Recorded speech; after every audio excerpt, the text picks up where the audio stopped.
दर्पण कहानियों की एक श्रृंखला है जो समाज के अनदेखे प्रश्नों को सामने लाने का प्रयास करती है। आज की कहानी सच्चे भ्रष्टाचार की पहचान। बहुत समय पहले की बात है। एक घना जंगल था जहाँ सभी प्राणी मिलजुल कर रहते थे। जंगल के एक कोने में एक वृद्ध, ज्ञानी और शांत स्वभाव के साधु जी तप करते थे।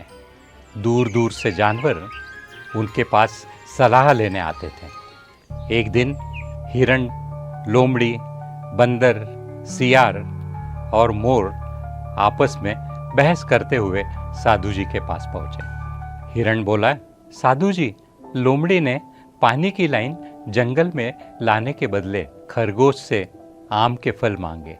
बंदर बोला, बिल्कुल, अब तो कोई बिना कुछ लिए काम ही नहीं करता है। सियार ने तो यहाँ तक कह दिया, आजकल तो सेवा भी व्यापार बन गई है।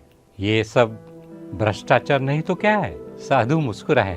उन्होंने सबको बैठाया और पूछा, क्या तुम्हें पता है कि भ्रष्टाचार केवल पैसे या लेन देन तक सीमित नहीं है? सब एक दूसरे का मुंह देखने लगे। साधु जी ने धीरे से कहना शुरू किया, भ्रष्टाचार केवल देने और लेने का मामला नहीं है। यह उस बीज की तरह है जो मन में लोभ, भय, अवसरवादिता, उत्तरदायित्व से भागना और गलत को चुपचाप स्वीकार करना जैसी चीज़ों से पनपता है। फिर उन्होंने विस्तार से बताया, जब कोई प्राणी केवल अपने लाभ के लिए सच छिपाता है, वह नैतिक भ्रष्टाचार है। जब जंगल की सभा पक्षपात करके फैसले सुनाती है, वह संस्थागत भ्रष्टाचार है। जब हर कोई कहने लगे, चलता है, सब करते हैं, तो वह सांस्कृतिक भ्रष्टाचार है। जब सेवा या मदद के लिए कोई फल, मिठाई या उपहार मांगता है, तो वह आर्थिक भ्रष्टाचार है। जब कोई नेता जंगल के भले की जगह सिर्फ अपने गुट के लिए काम करता है, तो वह राजनीतिक भ्रष्टाचार है।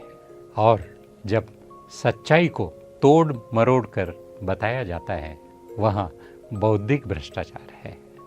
जानवर अब चुप थे, जैसे किसी ने आंखें ही खोल दी हो।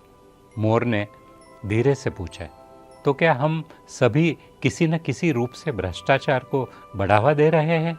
साधु जी ने कहा, हाँ, जब हम गलत को देखकर भी चुप रहते हैं, जब हम खुद नियमों से बच निकलने के लिए तरीके खोजते हैं, तब हम भी दोषी होते हैं। तो समाधान क्या है?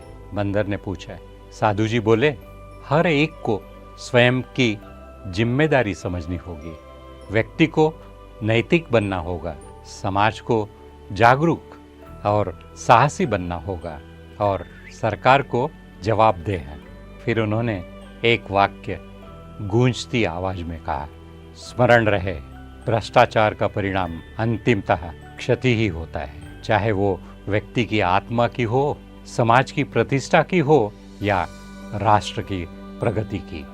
उस दिन के बाद जंगल में एक नया परिवर्तन आया। अब प्राणी सिर्फ लेन देन की शिकायत नहीं करते थे, वे अपने भीतर झांकने लगे, और यहीं से शुरू हुआ सच्चे भ्रष्टाचार से मुक्ति का सफर। तो दोस्तों, भ्रष्टाचार सिर्फ पैसे से नहीं, सोच से शुरू होता है। जब सोच शुद्ध होगी, तभी समाज सुधरेगा।